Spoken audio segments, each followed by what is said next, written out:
Alright, welcome back to the channel, Warhammer Man Studios. I'm Warhammer Man, and today we're taking a look at another Cursed City expansion. Our heroes make their final stand against the vampires. Ulfenkarn is on a precipice once more. Our intrepid band of heroes have managed to defeat a trio of vampiric villains in Warhammer Quest Cursed City Night Wars. But now a familiar foe is plotting his comeback as we hurtle towards a final epic BBEG battle. So interesting choice there. So this is the Nemesis Cursed City expansion pack. Nemesis is the second and final expansion for Warhammer Quest Cursed City. It takes us back into the doomed city of Ulfenkarn for one last job, to save the survivors' enclave of Haven from the returned Radakar the Wolf, who is now hell-bent on killing the last remaining mortal denizens of the city he once ruled with an iron fist.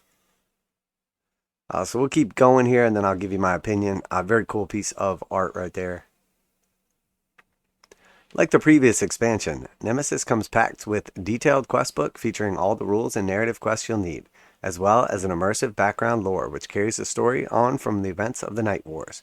The new rules detailed within represent changing conditions that affect the heroes as they battle through the Ulfenkarn's collapsing districts, and allows them to rise up to meet these new challenges. So here we can see some of the contents from the box. It says 5 hostile reference cards. We see the Necromancer and Direwolves in the picture here. Some cool new traits. Some tokens, encounters. A Nemesis quest card. So it looks like it's got a bunch of medium in there. You'll get 25 tokens and counters, including the new Sinkhole tokens, which can cause additional damage to heroes and hostiles alike, plus 19 additional cards for use in your games. Nemesis also adds major actions, which are actions of value 7 or higher, and a hero may also gain an Exalt token during the Nemesis quest, meaning they start the journey inspired. Some of our old friends from Radakar's court, including Torgilus the Chamberlain, Watch Captain Halgrim, and Gorslav the Gravekeeper, can make a surprise return during the Nemesis quest in the form of Reborn Evil, while cards which announce the Lord Ulfenkarn bring Radakar himself in wolf or beast form back into the game. As with Night Wars, this expansion contains no miniatures. Wait, what? As with Night Wars, this expansion contains no miniatures. But you can acquire each of the acquired units in turn as you head out onto your quests to hunt them down one by one. You'll need a Wight King, a Necromancer, a unit each of Graveguard, Vargheists, and Direwolves. However, if you've already got a Soulblight Gravelord's collection, this expansion unlocks yet more narrative opportunities. You will also need a copy of Warhammer Quest Cursed City and the Night Wars expansion in order to play Nemesis. Warhammer Quest Cursed City is a cooperative board game for 1 to 5 players, which comes with 60 incredible miniatures and can also find homes in your armies for the Order and Death Grand Alliances. If you can't get enough of the Ulfenkarn and want to read more, Cursed City, the accompanying novel by C.L. Werner, is available to download as an ebook or audiobook. There'll be more news on Warhammer Quest Cursed City Nemesis in due course, so to make sure that you don't miss out. So a couple things in here are like big red flags to me. So one, the most recent expansion sold out. So if you need that to play this, you have to somehow track down a copy of an expansion that's no longer available. Again, this is the same situation. I was trying to give GW the benefit of the doubt with this, assuming that, essentially the last one was just a fluke, not putting models in here.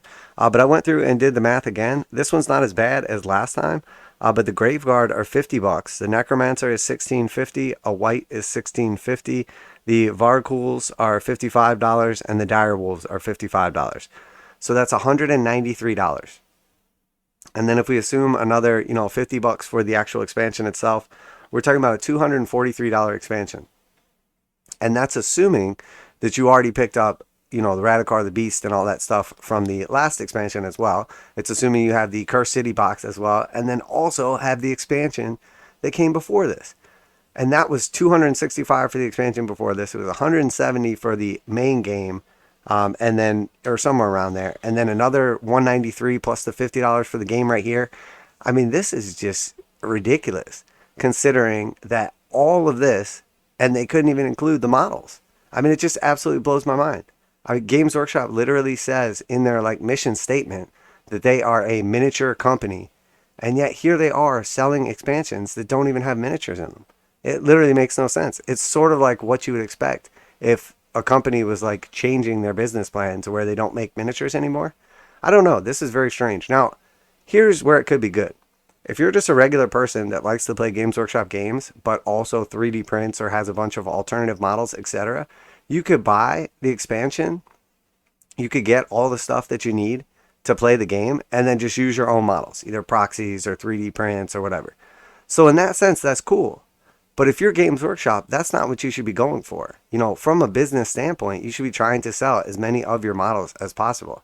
Not just whatever you make the most profit on or whatever's the most convenient. You should be trying to sell the most of your models that you possibly can and make the most profits that you possibly can off those models. That's just not what they're doing with Cursed City. It's very strange. The actual Cursed City box is like one of the best boxes Games Workshop has ever released, and it has just been a flop since the very beginning. There was a bunch of controversy and just nonstop issues with the actual original game. Then it went away for a year. Games Workshop just ignored it, didn't say anything, and then it suddenly comes back, completely flopped again, and then, you know, they did a made-to-order. I mean, it's just been one thing after another. I mean, this is just atrocious. At this point in time, I feel like Games Workshop just honestly wants to put Cursed City behind them. But the fact that they're selling expansions with no miniatures makes no sense. Now, here's where this would actually make sense. What if, for instance, Blackstone Fortress, which is a game that's been in their range now for years and is regularly available, what if that they re-released the expansion for without models in them? That would kind of make sense, because it's like, hey, look, you know, you didn't get a chance at these the first time. We're not going to reprint them again. But if you want to play the game, you know, we'll sell you all the stuff you need to play the game. You just got to figure out the model situation. Because most of those expansions were like pretty common overall, or they had, you know, between 1 and 5 miniatures in them. So it wasn't like that big of a deal. You know, it wouldn't be that hard to get a couple Plague Marines or to proxy in an Amble or something like that. Or now that like the Trader Guard have been re-released, you have like the little Trader Ogren and Commissar guy. I would love to see them do something like that. But for a game, the first time you're releasing the expansion, it should be packaged up with a bunch of miniatures in it. And it's super weird too, because imagine if you're buying the initial game for, you know, 200 or 150 or whatever, and you get 50 miniatures in it. And then you see these expansions and they're $50 a piece with no models in them, or you can buy the models that should come in them, and then you'll end up with, you know, what, 10 or 15 more models, and you'll end up spending even more than you did on the original game. This is just terrible. This is just, everything about this is just terrible. Yeah, I mean, that's my opinion. You guys let me know what you think down below. Obviously, we put out these reaction review videos every single day for Warhammer 40,000, Kill Team, Necromunda, Age of Sigmar, Warcry. Make sure you like and subscribe if you're into this stuff. I'm interested to hear other people's opinions on this. Just seems like it's one thing after another with Cursed City.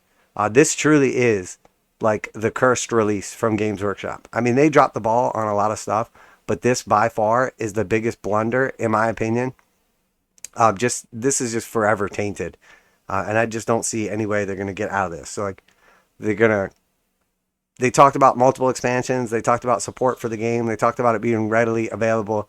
And now here we are. The second expansion is not even, or the first expansion is not even available. None of the expansions come with any models. And now here we are, the second and final expansion for the game. And I just don't see like the hype behind it. I thought it was a super cool opportunity and absolutely amazing. And I feel bad for the people that put all of their like hard-earned time into creating the setting, creating the game, the art, the models, because this has just been a complete flop in my opinion. So yeah, I guess if you are ready to drop another $243 to get all the minis, or if you just want to play with your own minis and pick this thing up for $50, here it is. This is the final book. And as long as you have the other like $500 worth of stuff and then pick up this $250 more worth of stuff, you can play the entire Cursed City campaign for the low price of what, like $750. Yeah, what a blunder. What a just absolute blunder on this. So you guys let me know what you think. I'm always curious to hear other people's opinions. I keep it pretty real. I'm not going to lie. I was very, very excited for Cursed City. I absolutely loved Blackstone Fortress. And in my opinion, everything about Blackstone Fortress that was great was like left out of this game. And everything bad about Blackstone Fortress was like incorporated into this game. And then on top of that, they just icing on the cake it by selling expansions without models and stuff. I mean, those Blackstone Fortress expansions came with only a handful of models, but they were like $60 to $85. And that was with the models. You know, now it's like, hey, here's a $50 expansion, but go ahead and open up that wallet because it's going to be another $200 if you want to use the official Games Workshop models. Very, very sad how they handle this. It sucks, definitely. But it is what it is. So you guys let me know what you think. Give me your opinion. But you know, contains no miniatures. Ugh, terrible. Terrible. So that's it for today. If you are into these reaction, review, and news videos, make sure to like and subscribe. But that's it. Warhammer Man Studios. I'm Warhammer Man, and I'm disappointed. And I'm out of here.